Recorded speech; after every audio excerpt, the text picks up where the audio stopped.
Is a nationwide increase in gun violence right now. President Joe Biden is set to meet with law enforcement and elected officials later today to talk about gun violence and the spike in crime that we're seeing nationwide. It's happening everywhere, small town America, big cities, all over the place. Joining us now for more on this is South Carolina Congresswoman Nancy Mace. Congresswoman, good morning.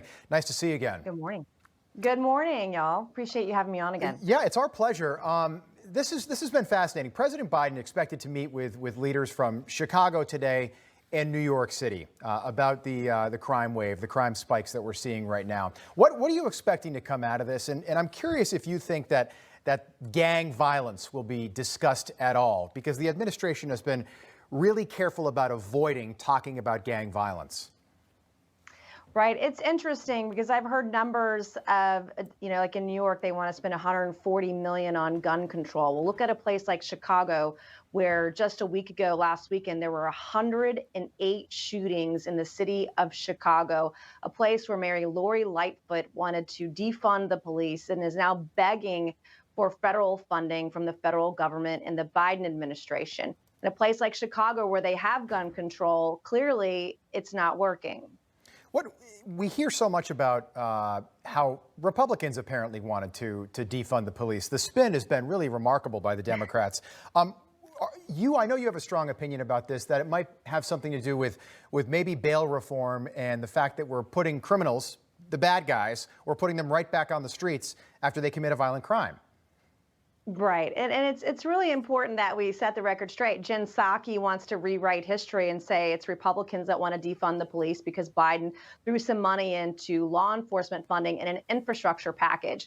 That's the problem with what the Democrats are selling right now, is they're throwing everything at the wall because they're projecting, really, this is something that Democrats, and there are many Democrats that ran on defunding the police. And I want to remind Democrats that are out there and those that are watching, if you were a Democrat and you want to defund the police, you are to the left of Bernie Sanders. Bernie Sanders doesn't even want to defund the police. They've got a real problem on their hands, particularly headed into the 2022 midterm election cycle. Congresswoman, you were on with us after your house was vandalized a couple months ago, and I know you now have a concealed carry permit in South Carolina. Were you able to get one in Washington, D.C. as well?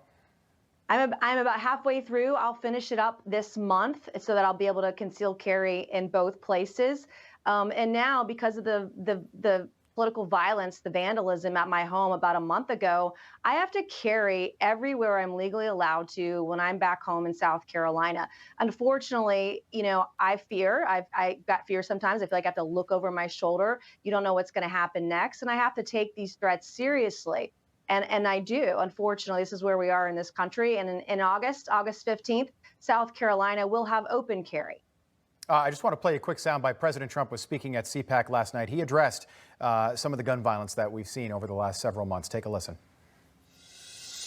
The bloodshed and violence in these cities is reaching epidemic proportions. Homicides are up 42% in Los Angeles, 37% in Philadelphia, 68% in Atlanta, and over 500% in Portland over this time last year. Think of that, Portland, what they did to Portland, and nothing happens to Antifa. Congressman, we've got about 30 seconds left, but what's the solution to this? President Trump is precisely right on the violence.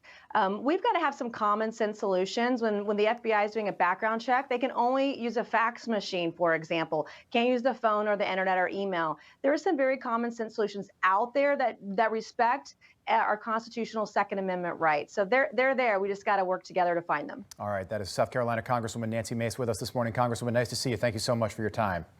Thank you, as always.